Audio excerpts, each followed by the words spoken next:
धौन गाँव है ना, बिष्ट लोग वहाँ पर रहते हैं, तो उनकी जमीन में ये बना हुआ है। पांडवों को जब अज्ञातवास हुआ था ना, उस टाइम पे उन्होंने इन्हीं जगहों में, इसी इलाके में उन्होंने बिताई थी। तो राजा संत हरिनाथ स्वामी जी रहने के लिए आए और पुरुषोत्तम दास महाराज जी आए, इन्होंने भी काफ़ी समय यहाँ पर सेवा की। साथियों, आज घेवाड़ घाटी के संबंध में बात करेंगे।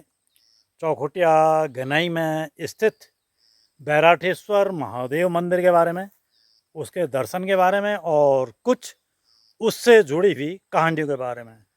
तो बने रहेगा वीडियो में। चलते हैं बैराठेश्वर महादेव के मंदिर। यह कहानी शुरू होती है तब से जब पांडवों को 1 साल का अज्ञातवास हुआ था।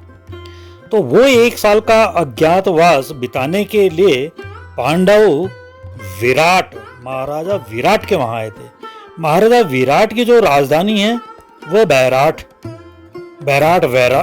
राजा विराट के नाम से उस जगह का नाम क्या हुआ, विराट हुआ। तो ये जगह का नाम जो है विराट हुई। यह जो विराट जगह हुई वो राजा विराट की राजधानी रही और यहाँ पांडवों ने अज्ञातवास बिताया था 1 साल का। तो ये जो राजा विराट की राजधानी है विराट, ये धीरे धीरे शब्द विराट बिगड़ के अपभ्रंश रूप में बैराठ में आ गया। तो ये जो जगह का नाम पड़ गया तब बैराठ पड़ गया। तो ये जो क्षेत्र है ये बैराठ कहलाने लगा बाद में, और आज भी यह बैराठ ही कहलाता है। तो ये जो बैराठ कहलाता है ये राजा विराट के नाम पर बैराठ कहलाता। तो उस समय राजा विराट के समय से ही यहाँ पर एक शिवलिंग, शिव मंदिर एक था, छोटा सा शिवलिंग या शिव मंदिर यहाँ पर था, जो संभवतः क्योंकि शिव के जो मेन अधिक पूजा पाठ या उनसे बहुत स्नेह रखने वाले वो पांडुपुत्र भीम थे। तो भीम ने आपने देखा होगा भीमताल में भी उन्होंने वो भीमेश्वर महादेव मंदिर वहाँ अज्ञातवास के दौरान पर वहाँ पर भी उन्होंने बना रखा है। तो यहाँ पर भी जो लोगों से सुना जाता है तो उन्होंने शिवलिंग यहाँ पर भीम का लगाया कहा जाता है। तो ये एक शिवलिंग था जो कि राजा विराट के समय से ही यहाँ पर एक स्थापित था, अर्थात राजा विराट के समय से ही यहाँ पर एक शिव मंदिर यहाँ पर एक स्थापित था। अब कालांतर में यहाँ पर के ढौन के जो थोकदार हैं, तो ढौन के थोकदारों ने, वहाँ के लोगों ने इस मंदिर को अपनी 6 नाली भूमि दान दी। ये जो 10 प्रमुख यहाँ के थोकदार हैं उनमें से प्रमुख थोकदार ढौन ग्राम सभा के, तो ढौन ग्राम सभा के जो थोकदार और लोग हैं उन्होंने इस मंदिर के वो 6 नाली भूमि दान दी। अर्थात यह जो बैराठेश्वर महादेव मंदिर है यह 6 नाली भूमि में स्थापित है, जो कि ढौन ग्राम सभा के लोगों ने उस समय दान की। तो फिर इस मंदिर का जो सौंदर्यीकरण है उस समय के प्रमुख थोकदार लोगों ने मिलकर कराया। और चूंकि ये बैराठ में शिवजी का मंदिर है, इसी के नाम से इस मंदिर का जो नाम है वो बैराठेश्वर महादेव मंदिर हो गया। फिर उसके बाद कालांतर में एक समय की बात है कि इसमें संत हरिनाथ स्वामी जी रहने के लिए आए और उन्होंने इसमें इसी जगह पर अपनी महत्वपूर्ण तपस्या भी की। ये बहुत महान संत थे। इनके द्वारा बैराठेश्वर मंदिर का जीर्णोद्धार हुआ, कालिका मंदिर का निर्माण इन्होंने करवाया, रत्नेश्वर मंदिर का निर्माण इन्होंने करवाया, राजेश्वर महादेव मंदिर का निर्माण भी इन्होंने कराया। ये जो गोदी गांव है, गोदी गांव के पास चंडार एक जगह है, उस समय में पहली प्राइमरी पाठशाला भी इन्हीं के द्वारा स्थापित की गई है। द्वाराहाट में ऐसे कई मंदिर इनके द्वारा स्थापित किए गए हैं। ऐसे महान संत की यह तपस्थली रही है। कहा यह जाता है जन साधारण में कि जब ये साधना में रत होते थे, तपस्या में रत होते थे, उस समय साधना के वक्त ये जमीन से 1-2 फीट ऊपर उड़ जाते थे।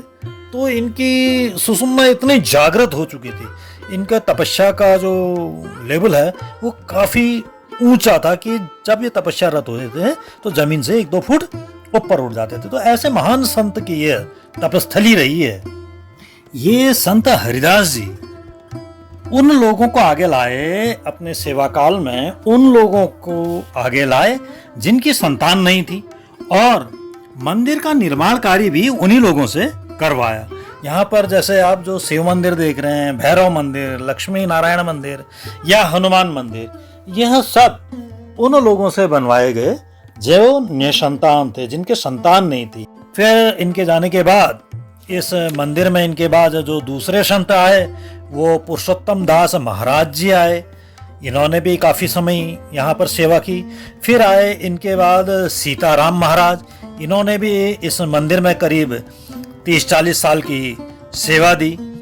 यह जो बातें हो रही हैं ये लगभग सन 1930 के आसपास की हो रही।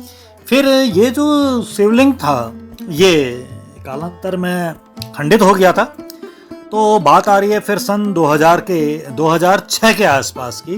तो सन 2006 में यहाँ के डॉक्टर कुलदीप सिंह बिष्ट जी ने आगे बढ़े और यहाँ के लोगों को साथ में लेकर के इसका नव निर्माण करवाया और इसका पुनः निर्माण किया।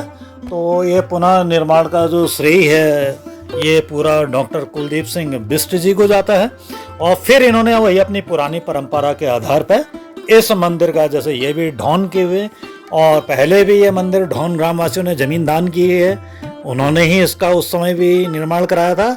और उसके बाद 2006 में फिर ढौन ग्राम सभा के डॉक्टर कुलदीप सिंह बिष्ट जी ने इसका पुनः निर्माण करा के ये आज का स्वरूप दी। यहाँ पर आपको इस शिव मंदिर के अतिरिक्त यहाँ पर भैरव मंदिर, पीपल के पेड़ के नीचे मिलेगा भैरव मंदिर, और साथ में जरा सा और आगे बढ़ के इसी परिसर के अंदर फिर लक्ष्मी नारायण मंदिर मिलेगा।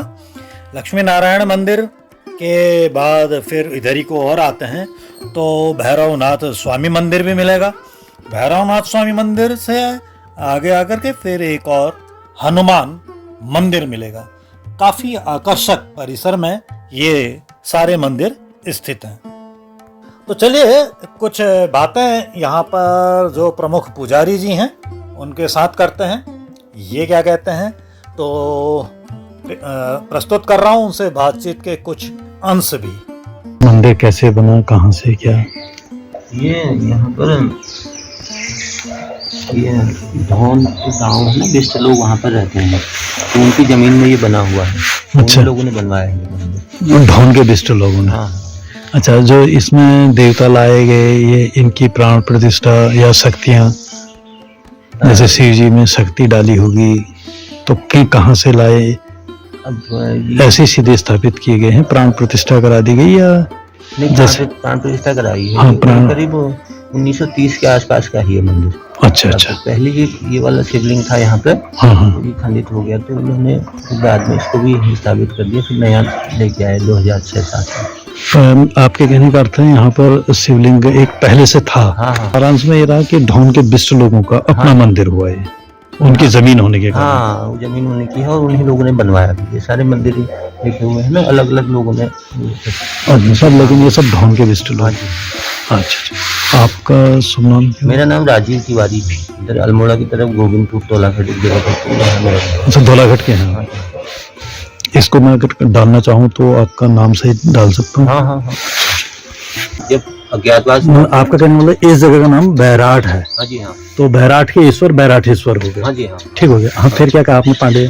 पांडवों को जब अज्ञातवास हुआ था ना, हाँ, उस टाइम पे उन्होंने इन्हीं जगहों में, इसी इलाके में उन्होंने बिताई थी। तो राजा विराट के वहाँ उन्होंने अपना अज्ञातवास पूरा किया था ना, 1 साल, आपको पता होगा। हाँ हाँ, राजा विराट के। हाँ, तो ये विराट की राजधानी रही है ये, तो बाद में फिर ये बैराट हो गया। अच्छा, राजा विराट की राजधानी ये चौखुटिया रही थी? अच्छा अच्छा, राजा विराट की राजधानी चौखुटिया रही तो ये बैराट हुआ? हाँ जी हाँ। विराट का बिगड़ा हुआ रूप बैराट हो गया? बैराट हो गया। ठीक है। वैसे बैराठेश्वर ही कहते हैं इसको। तब इसको बैराठेश्वर का। बैराठ इस जगह का नाम पड़ गया होगा, उसके बाद यहाँ पर ये मंदिर होने की वजह से मंदिर का नाम भी बैराठेश्वर हो गया था। ठीक है, यानी कि इस जगह के ईस्ट हुए कहना चाहिए। हाँ जी। अच्छा। आज के इस वीडियो में आपने देखा चौखुटिया बैराठेश्वर महादेव का मंदिर, इससे जुड़ी कुछ बातें और मंदिर में के मुख्य दर्शन। आज का वीडियो मैं यहीं पर समाप्त करता हूँ। मिलता हूँ आपको अब अपने अगले वीडियो में। तब तक के लिए आपको गजेंद्र सिंह रसीला का प्यार भरा नमस्कार।